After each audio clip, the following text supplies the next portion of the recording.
vamos a hablar, como dice ahí en pantalla, de atresia de vías biliares, un tema que me apasiona, que creo que no deben dejar de conocer. Y la segunda parte, otro tema angular, que son los tumores hepáticos, un gran pantallazo sobre los tumores hepáticos en los pacientes pediátricos. Vamos a hacer un break de 10 minutos entre clase y clase.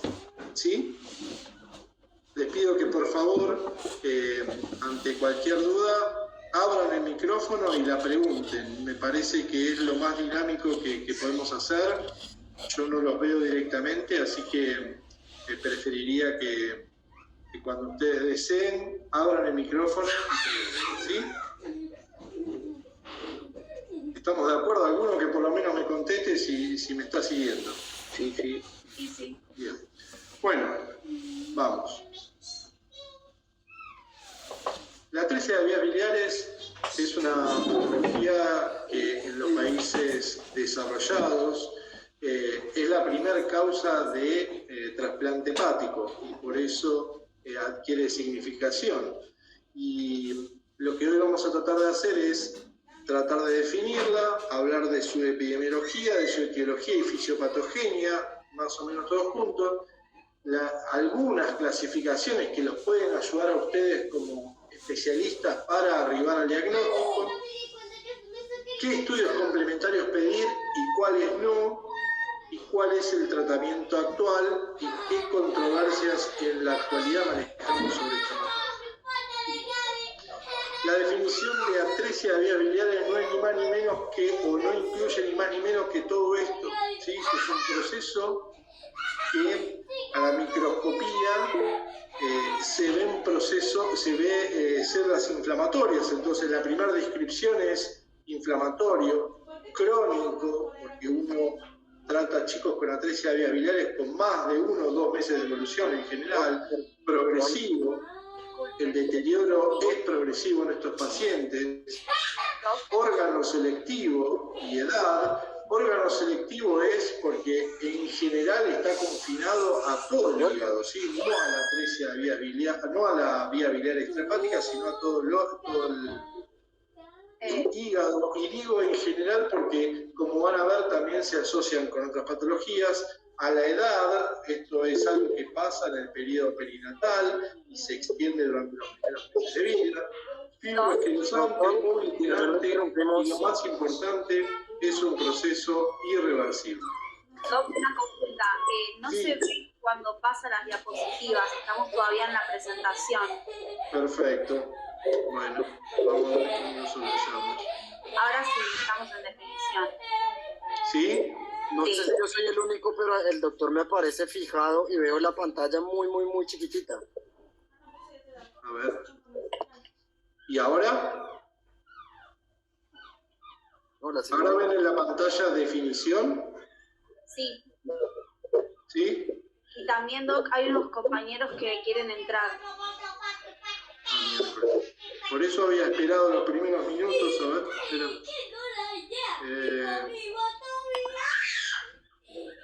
Ahí, ya van 2 veces, ahí puse a admitir a todos nuevamente.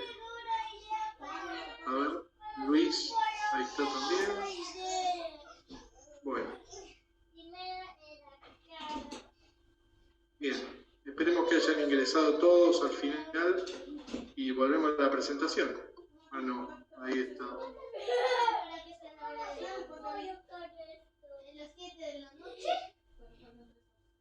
Bien, bueno.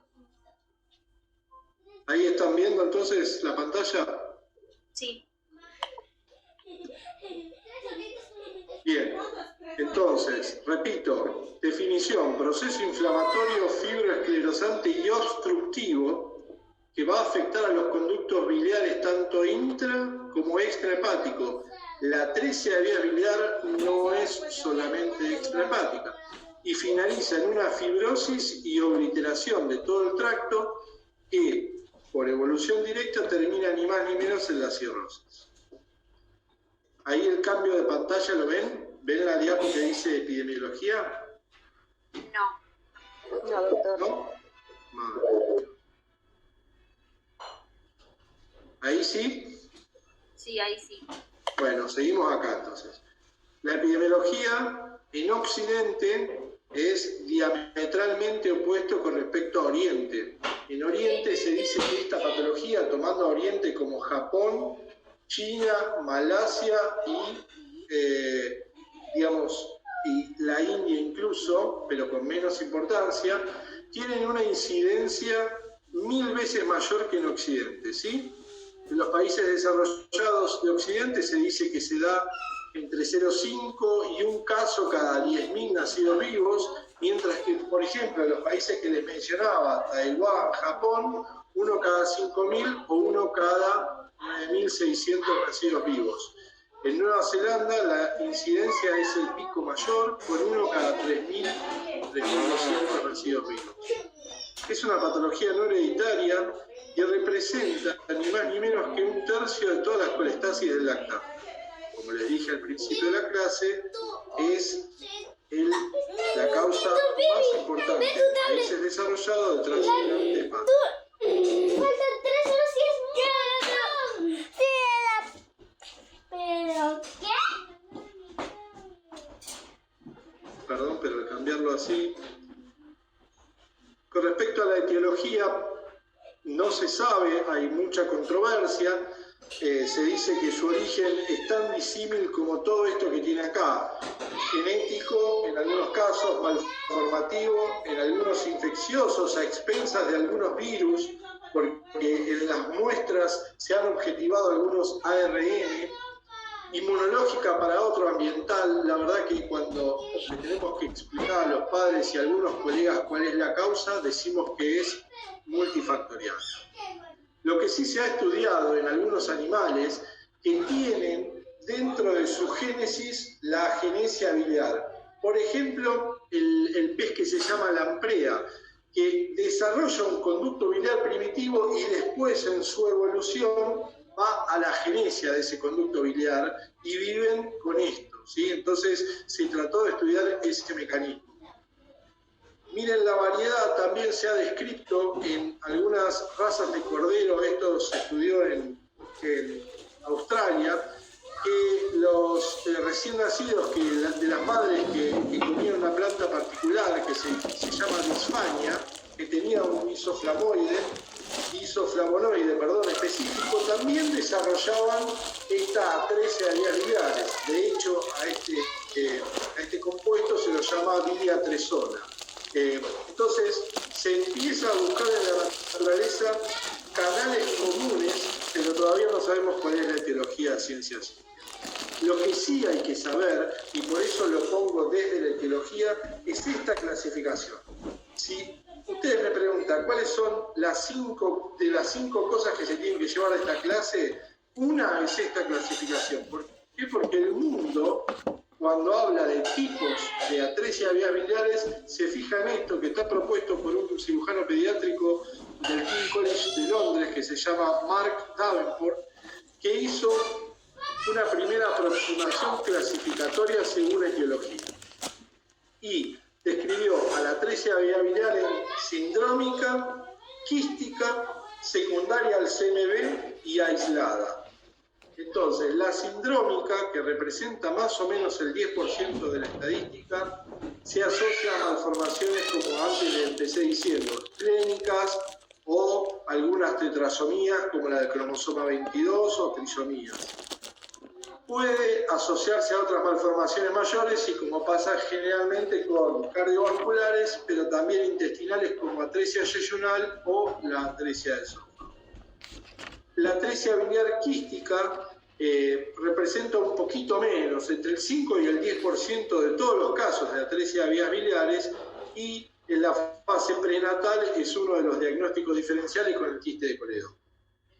La secundaria a IgM, bueno, en estos se dosan, en estos pacientes, IgM positiva para citomegalovirus en concentraciones altas. Esta representa, según el trabajo de Davenport, el otro 10%. Y acá viene lo que a mí me parece más interesante y lo que nos abre el panorama, lo que se llama atresia de vías biliares aislada.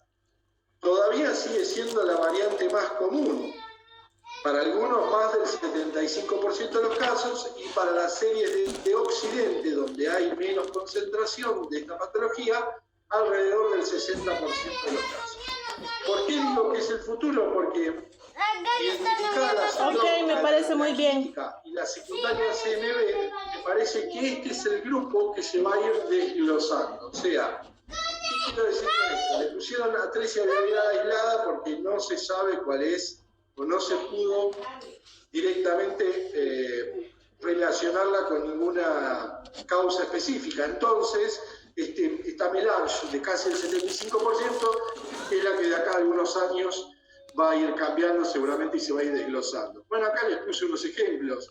Esto es lo que se llama atresia biliar quística. Es un paciente mío que en la ecografía perinatal, en el estudio por colestasis, tenía este quiste en el hilio hepático, y en la anatomía, cuando estábamos haciendo la cirugía, vimos este quiste con algunos remanentes de la vía biliar. Esto es el cístico remanente y una vesícula totalmente rica.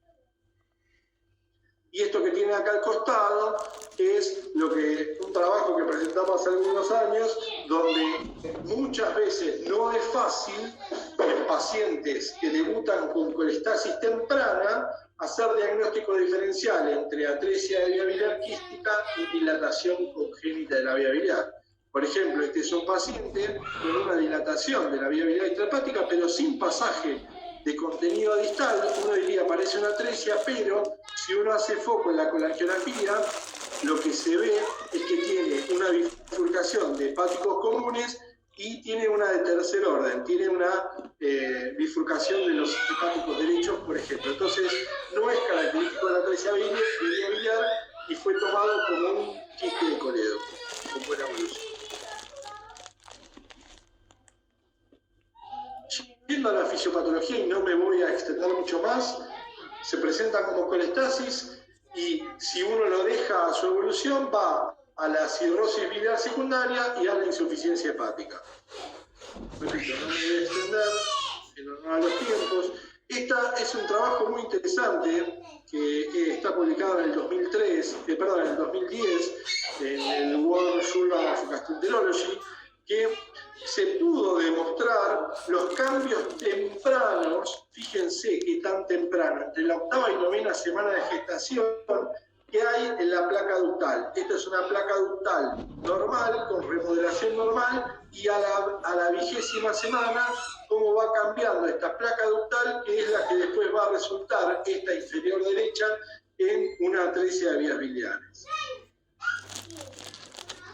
También me interesa mostrarles que hay estudios comparativos, sobre todo este es un clásico del último tiempo, del año 2017, de la doctora Quirola, donde le hacía biopsias preoperatorias y posoperatorias a las atresias de vías biliares, y lo que veía es que hay, desde lo fisiopatogénico, algo que no se sabe, pero que dicen que la fibrosis en aquellas de atresia de vías biliares sindrómicas, acuérdense que eran el 10% de la clasificación de Davenport, progresaba menos rápido que las aisladas, como diciendo que las aisladas tendrían un peor pronóstico.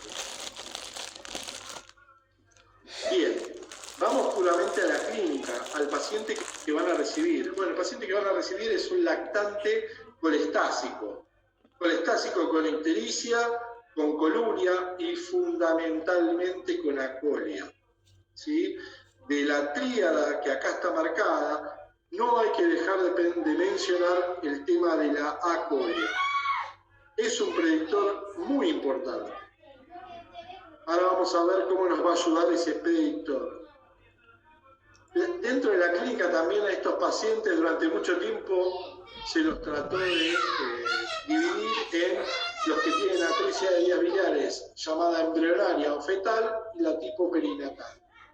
Los cambios fueron estos cambios subjetivos semiológicos, donde, por ejemplo, en lo que llaman tipo fetal, el paciente no tiene periodos anictéricos, o sea, nace y siempre está con colestasis. En cambio, el periodo perinatal tiene lo que se llama la instauración tardía. Más allá de los 15 o 20 días de vida, comienza la colestasis. El correlato que se hizo es que cuando se hace la corrección de la atresia de vías biliares, en general en los tipos fetales o embrionarios no hay remanentes biliares, prácticamente no hay cicatrices, y en los perinatales sí vemos remanentes del idiopático. Los tipos fetales se asocian más a anomalías congénitas y los tipos perinatales no. Son aquellos que más o menos se encuadrarían los tipos perinatales en la forma aislada. ¿Por qué es importante lo que les decía de la colestasis? Porque un problema, que después vamos a hablar de las controversias, es cuando tratamos quirúrgicamente a estos pacientes. Un factor, ya les adelanto, porque es otra de las cosas que quiero que se lleven de la cirugía, que uno de los, o el factor pronóstico más importante es el tiempo en el cual se va a desarrollar la cirugía correctiva. Entonces, el problema universal, por poner palabras que están ahí en la diapositiva, es que lleguen antes de los 2 meses de vida con esta sospecha. No es lo que pasa en nuestro medio, sinceramente, incluso no es dependiente ni del nivel socioeconómico, sino mucho tiene que ver con su pediatra de cabecera, ¿sí? Y acá es donde les paso la pelota con respecto al diagnóstico temprano. Y se ha establecido ya desde un trabajo clásico de los japoneses esto que es la cartilla colorimétrica. La cartilla colorimétrica no es ni más ni menos que un cartón que actualmente está digital, en donde permite a la madre y o al pediatra que la madre le diga o encuadre en cuál de estos está la deposición de su paciente. Así de fácil, ¿sí? De hecho, esta cartilla colorimétrica pertenece a un hospital del interior de nuestro país, que es el Hospital Regional de Río Grande. Por eso siempre la muestro. Y aquellos que tienen esta cartilla colorimétrica que está difundida mundialmente con menos de 4, o sea que caracterizan las madres entre 1 y 4, son los que deben despertar rápidamente la sospecha de esta patología y deben progresarse con los estudios complementarios. Mientras que del 5 al 8 son pacientes que tienen, o que decimos que tienen, mayor chance de estudiarse con más tranquilidad. Fíjense que además de comparación, la cartilla colorimétrica indica si el paciente al momento del examen está ictérico o no, porque ayuda a caracterizarlo. Pero es tan fácil como esto, digo, si ustedes que van a hacer la especialidad, les recomendaría que tengan en su celular, se lo pueden bajar tranquilamente de internet y tener una cartilla colorimétrica para mostrarle a los padres y poder hacer el ejercicio. Esto, en esta serie que les mostraba recién de Japón, disminuyó muchísimo el tiempo de la consulta hasta la cirugía, ¿sí? Fíjense que la sobrevida del hígado nativo, que es directamente proporcional al momento del Kasai o cirugía, ha cambiado mucho en Japón con esta carta colorimétrica que se hizo o se instauró desde mediados de la década del 90. ¿Sí? Fíjense la cantidad de pacientes que ellos utilizaron para ver qué beneficios tenía, 313.000 pacientes, y la tasa de retorno de la tarjeta, porque ellos lo que hacían era dársela a los padres con una sensibilidad del 77%, y aquellos que tenían, como les digo, les repito, clasificaban a la materia fecal de su hijo entre el 1 y el 4, tenían un 99% de especificidad para la atresia de vías biliares, un número irreproducible en nuestro medio. Perdón, ¿hasta acá alguna duda? ¿Se entiende lo que les estoy comentando? ¿Están por ahí? ¿Sí? ¿No? ¿Están por ahí? Por lo menos que alguno me diga una. Todo bien, todo bien. Bueno, sigo. Cuando uno dice, tengo este paciente con la cartilla colorimétrica positiva, ictérico, o sea, tengo acolia, La coluria es bastante difícil de caracterizar, pero lo ven los pañales oscuros, en la diuresis, lo ven histérico al paciente y dice, ¿qué le pido a este paciente que puede ser una atresia viral? Y vas a la literatura y encontrás todo, ¿sí? Pero la verdad es que hay que caracterizar lo que hay que pedir porque no hay que perder tiempo. Sino que hay que llevar prontamente el quirófano, pero la mayor evidencia de eso. Muy más rico. Entonces, de todo esto que está ¿Te gusta acá, la tostada de jamón? Sí, pero me pueden prestar. lo recomendado, ¿Por qué no? Porque grabando mi clase. Ah. No, ahora Julieta, vamos así ver vas a entrar a la cama. perdón, pero lo había marcado. Los recomendados son solo algunos. Por supuesto que no vamos a dejar de pedir el laboratorio, que es el primero de la lista de acá, ¿sí? El laboratorio que debe incluir no solo un hemograma con plaquetas, sino un hepatograma completo con dosaje de gamma GT. En mi medio tengo que pedirlo aparte, porque si no en el hepatograma completo no aparece. Gamma GT, hay que pedirlo porque hay trabajos en la actualidad que no solo es un factor de seguimiento, sino que lo empiezan a encuadrar dentro de los factores pronósticos. Por ejemplo, hay un trabajo de hace muy poco que dice, pacientes operados con atresia viabilares que a los 5 años tienen una gamma GT mayor a, de acuerdo a la línea de corte de cada lugar, 200 o 500, van a tener un peor pronóstico. Pero bueno, hepatograma con gamma GT, TP, dosaje de albúmina, como ustedes ya saben, como parámetros indirectos de función hepática, y después no deben dejar de incluir el dosaje de alfa-1 antitripsina, a sabiendas que es uno de los diagnósticos Sacale al patio, diferenciales, Gaby. el déficit de alfa-1 antitripsina, dosajes de cortisol, con las hipocortisolemias como diagnósticos diferenciales, el TORCH, el CMB y el Epstein-Barr, ¿sí? Esto es lo que no debe faltar en el laboratorio. Lo otro que no debe faltar, y si van a hacer hepatología pediátrica y van a enfrentarse con estos pacientes, háganse amigos de un ecografista que le guste ver el hígado. Porque la que tienen que pedir ustedes es una ecografía pancreática con modalidad control. No solo hay que ver que la vesícula es chiquitita o que tiene falta de represión, sino lo que tiene que ver es la vena porta, ¿sí? Y lo que pasa por encima de la vena porta. ¿Cómo es la característica del flujo de esa vena porta? ¿Cómo es el hilo hepático? Si tiene dilataciones o no. El hilo hepático se busca siempre arriba de la vena porta. Entonces, hay de todo. Hay clasificación ecográfica propia de la forma de la vesícula biliar en lactante, ¿sí? Por supuesto que esta es la forma más característica de la atresia, ¿sí? Una forma casi obliterada, disminuida de tamaño, y esta es una vesícula normal. Pero fíjense toda la subclasificación que hay, que está hecha por un grupo radiólogo chino. Hay signos que el ecografista, además de la señal Doppler, nos puede empezar a ver, ¿sí?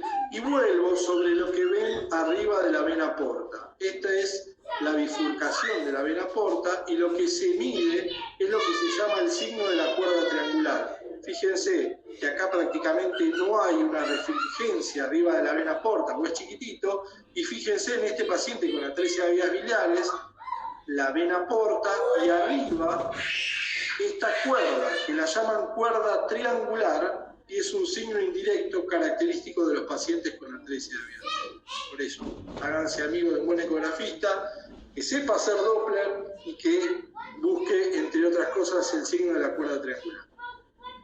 Durante estos años hay muchos estudios, y uno que es bien antiguo es el centellograma con tecnesio 99, el IDA con tecnesio 99.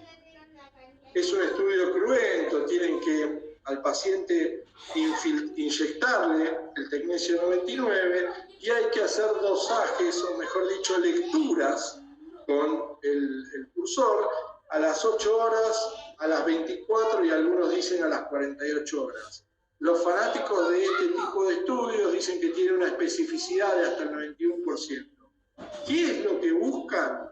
Este es un centellograma positivo para atresia de vías biliares, entre comillas, lo que ven es que el centello con ida, con tecnesio 99, es órgano específico. Entonces va a ir directamente, fíjense acá, al hígado y acá en la vejiga, lo que ven ahí abajo, ¿sí? Entonces ven que capta el hígado en lecturas seriadas, pero nunca tiñe el intestino. O sea que no hay pasaje. A eso se lo considera un centellograma positivo. Un centellograma positivo es cuando no hay pasaje del hígado al intestino.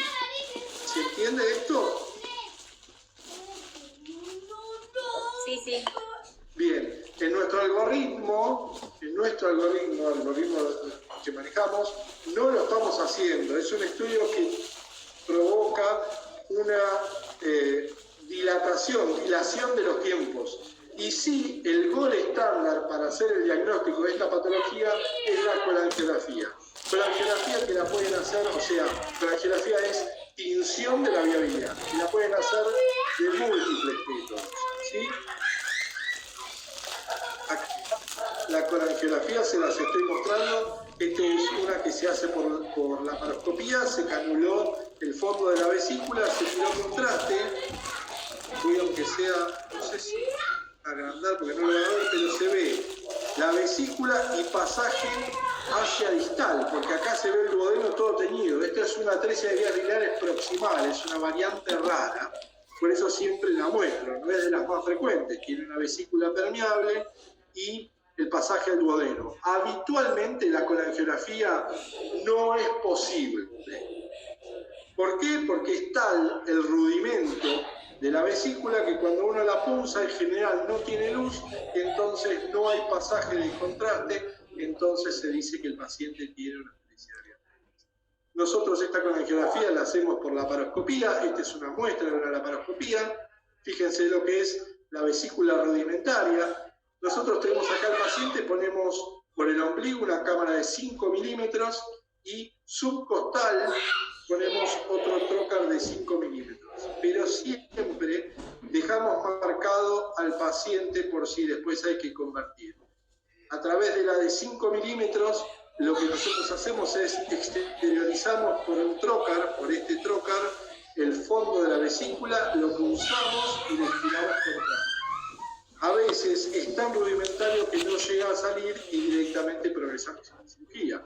Fíjense qué bien que se ve por la laparoscopía, fíjense el grave compromiso que tiene este hígado, ¿no? Un hígado de aspecto nodulillar, colestásico, duro, que perdió los bordes. Bien. Y lo que no hay que olvidarse es el tema de la biopsia percutánea, que nosotros la hacemos en el contexto de la cirugía. No les quiero mezclar el algoritmo. El algoritmo nuestro es laboratorio completo, ecografía con alto índice de sospecha. Para nosotros es suficiente y llevamos al paciente al quirófano a hacer por vía laparoscópica, como mencioné recién, una colangiografía. Si la colangiografía es normal, hacemos una biopsia hepática percutánea.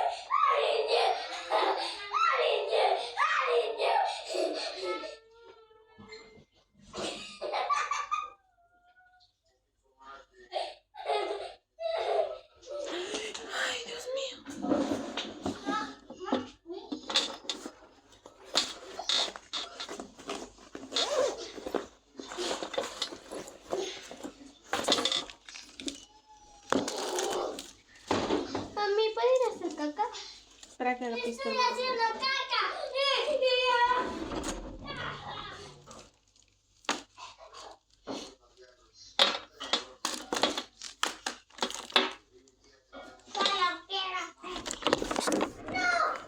Gabriel, espera.